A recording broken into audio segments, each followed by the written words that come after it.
அன்பார்ந்த முருக பக்தர்கள் வணக்கம். நான் ஜெயம்எஸ்கே கோபி. உலகெங்கும் வாழும் முருகர் சொந்தங்களுக்கு வணக்கம். இந்த காணொலி எது சம்பந்தமானது அப்படின்னு பார்த்தீங்கன்னா, சிங்கப்பூர்லேருந்து இந்த காணொலி பதிவு பண்ணுறேன். என்னோடய முருகர் ஆராய்ச்சியில் இமயமலை பயணத்துக்கு அப்புறம் ஒரு முக்கியமான பயணம்னா அது சிங்கப்பூர் பயணம். சிங்கப்பூர் பயணம்னே முருகருக்கு சிங்கப்பூருக்கு என்ன சம்பந்தம், இங்கே முருகர் வந்திருக்காரா, இங்கே முருகர் பாதம் பட்டிருக்கா, முருகர் வழிபாடு இருந்திருக்கான்னு எத்தனையோ கேள்விகள் வந்து நிறைய பேர் கேட்டாங்க. இங்கே சிங்கப்பூர் மக்களே வந்து கேட்டாங்க. ஆனால் இதெல்லாம் வந்து நான் ஒரு 2-3 மாதங்களுக்கு முன்னாடியே முருகர் ஆராய்ச்சி சம்மந்தமாக சிங்கப்பூர், இந்தோனேஷியா, நேபாள், வியட்நாம் இந்த 4 இடத்துக்கும் ஒரு கனெக்டிங் பாயிண்ட் எதுன்னு பார்த்தீங்கன்னா இலங்கை. இப்படி ஒரு விஷயத்தை வந்து நான் தொடர்பு ஏற்படுத்தி ஒரு விஷயம் கண்டுபிடிச்சேன். அது சம்மந்தமானது இந்த பயணம். கிட்டத்தட்ட 10ஆம் தேதி நான் வந்தேன். நடுவில் ஒரு நாள் 12ஆம் தேதி முருகர் சொந்தங்களை சந்தித்தேன். இன்றைக்கி தேதி வந்து 13.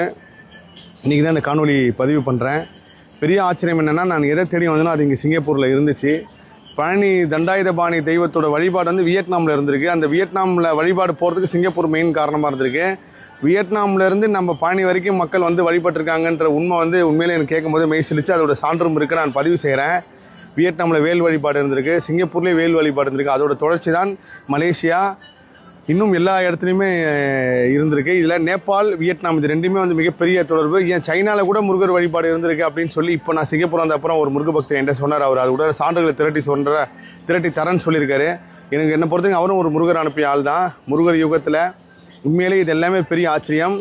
கந்த சஷ்டி வரப்போது. நான் ஒன்று சொல்கிறேன். நான் கிட்டத்தட்ட ஒரு 2 வருடங்களுக்கு முன்னாடி முருகர் பற்றி பேசுகிறப்போ நான் ஒரு விஷயம் பதிவு பண்ணியிருந்தேன். இன்றைக்கி நான் முருகர் பற்றி பேசுகிறேன், அடுத்த வருஷம் பாருங்கள் இன்னும் எல்லாருமே முருகர் பற்றி பேசுவாங்கன்ட்டு. இந்த வருஷம் கந்த சஷ்டி பாருங்கள். இது வரைக்கும் நம்ம கந்த சஷ்டினா யூடியூப் சேனலில் எல்லாத்துலேயும் தான் எல்லோரும் பேசி பார்த்துருப்போம். இந்த மெயின் ஸ்ட்ரீம் மீடியாவே இந்த வாட்டி கந்த சஷ்டி கவசத்தை பெருசாக கொண்டாடுவாங்க. உலகம் ஃபுல்லாக கந்த சஷ்டி கவசம் எங்கெல்லாம் முருகர் பாதம் பட்டிருக்கும் அங்கெல்லாம் இன்னும் அதிக வீரியத்தோட கந்த சஷ்டி விழா கொண்டாடப்படும். திருச்செந்தூரில் மிகப்பெரிய அளப்பரிய அளவுக்கு கந்த சஷ்டி விழா கொண்டாடப்படும்.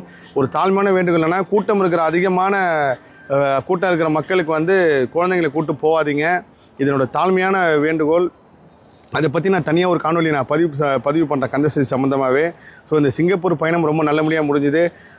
இதில் ஒரு பெரிய மனநிறைவு என்னன்னா, எல்லோரும் அவ்வளோ அன்பாக பார்த்துக்கிட்டாங்க சிங்கப்பூர் மக்கள். இங்கே இந்த தமிழ் மக்கள் காட்டின அன்பு வந்து உண்மையிலே வந்து பெரிய ஆச்சரியம். கடந்த ஒரு 10 வருஷத்துக்கு முன்னாடி நிறைய விஷயங்கள் வந்து சிங்கப்பூரை பற்றி நான் தேடுறப்பெல்லாம் உணர்ந்திருக்கேன். ஆனால் முருகர் ஆராய்ச்சி வந்ததுக்கப்புறம் ஒரு விஷயம் கனெக்ட் ஆச்சு.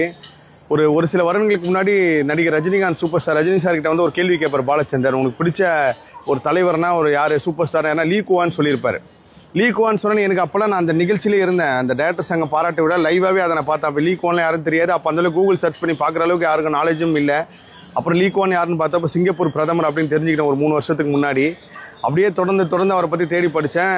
சிங்கப்பூர் வந்ததுக்கப்புறம் தான் உணர்றேன் உண்மையிலேயே வந்து ஏன் ரஜினி சார் சொன்னார்னா, அதுக்கு ஒரு 1000% பொருத்தமானவர் வந்து அந்த ஒரு உண்மையில ஒரு உலகத் தலைவர் வந்து அவர் என்ன பண்ணியிருக்காருன்னு பார்த்தீங்கன்னா, முழுக்க உழைப்பு நம்பி இந்த ஊரை உருவாக்கியிருக்காரு. 60 வருடங்களுக்கு முன்னாடி அவர் பண்ணியிருக்காருன்னு கேள்விப்பட்டேன்.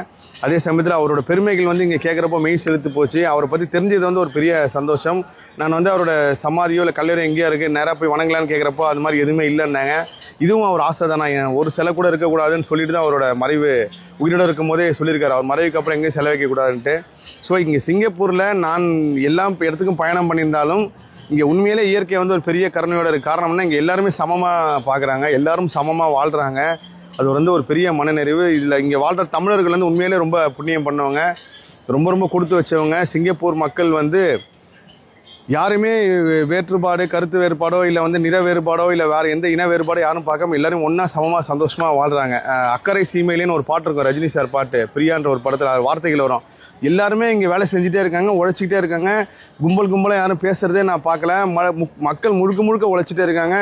டிசிப்ளின், நேரம் விரயம்லாம் வந்து இதுவுமே இல்லாமல் அவ்வளோ ஒழுக்கமாக இருக்காங்க. உண்மையிலே வந்து ஒரு குப்பை நம்ம போடுறதுக்கே வந்து ஒரு பயம் இருக்குது. அந்தளவுக்கு ஒரு அற்புதமான ஒரு ஊர் இந்த ஊரில்.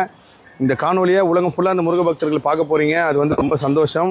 என்னோட அடுத்த காணொலி இன்னும் மலேசியா நம்ம சுனைசி போர்ட் காணொலியை இன்னும் நிறைய பதிவு பண்ணாமல் இருக்கேன். ஏன்னா அது எல்லாமே ஒரு கோர்வையாக வந்தால் தான் உங்களுக்கும் புரியும். ஸோ சிங்கப்பூர் காணொலியும் சிங்கப்பூரில் நான் உணர்ந்த விஷயமும் இங்கே சில விஷயங்கள் முருகர் விஷயம் தேடி கண்டுபிடிச்சி அதை நான் பதிவு பண்ணியிருக்கேன், ஃபோட்டோ எடுத்து வச்சுருக்கேன். அதுவும் நான் விரைவில் பதிவு பண்ணுறேன். சிங்கப்பூரில் எனக்கு தமிழ் சாப்பாடு வரைக்கும் கொடுத்த எல்லா முருகர் சொந்தங்களுக்கும் நன்றி. குறிப்பாக தீபாமா அவங்க குழு எல்லாருக்குமே பெரிய நன்றி. எல்லா புகழும் முருகனுக்கே. உண்மையிலே முருகருக்கு தான் இது வந்து பெரிய கருணையோட நன்றி சொல்லும். ஏன்னா அவர் கருணை இல்லாமல் இந்த பயணம் நடந்திருக்காது. வியட்நாமுக்கும் பழனிக்கும் தொடர்பு இருக்கிறது ஒரு பெரிய ஆச்சரியம். அந்த ஆதாரத்தையும் நான் எல்லாத்தையும் பதிவு பண்ணுறேன். எல்லா புகழும் முருகனுக்கே. நன்றி.